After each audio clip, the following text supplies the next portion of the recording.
હતી નાટક સમાન બનેલી ઘટના ચૈતરભાઈનો અવાજ દબાવવા માટે, આદિવાસી સમાજનો અવાજ દબાવવા માટે થઈ અને જે આખી ષડયંત્ર કરવામાં આવ્યું, તો આ ષડયંત્રને ઉજાગર કરી નામદાર કોર્ટે ટકોર કરી છે. નામદાર કોર્ટે ચૈતરભાઈના રિમાન્ડ નામંજૂર કર્યા છે.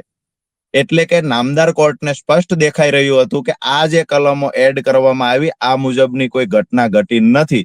સૌથી મહત્વની વાત પાયલબેન એ છે કે પ્રાંત અધિકારીની કેબિનમાં સીસીટીવી કેમેરા હતા, તો અત્યાર સુધી શા માટે પ્રાંત અધિકારીની ચેમ્બરમાં રહેલા સીસીટીવી ફૂટેજ જે ઓફિસમાં ઘટના ઘટી છે એના સીસીટીવી ફૂટેજ વારંવાર ચૈતરભાઈ કે વારંવાર ગોપાલભાઈ કે વારંવાર અમારી લીગલ ટીમ કહે છે કે સીસીટીવી ફૂટેજ સામે લાવો. શા માટે પોલીસ સીસીટીવી ફૂટેજ નથી લાવતી? ક્યાંક ને ક્યાંક પોલીસની ભૂમિકા શંકાના રોલમાં છે. પણ ચૈતરભાઈનો અવાજ કે આદિવાસી સમાજનો અવાજ દબાવવામાં ભાજપ સફળ નહીં થાય. વારંવાર ત્યાં જે ભ્રષ્ટાચાર થતા ચૈતરભાઈને દબાવવાના શું કામ છે? અવાજ શું કામ દબાવવો છે? શા માટે આપના નેતાઓને ડરાવવાની કોશિશ થાય છે?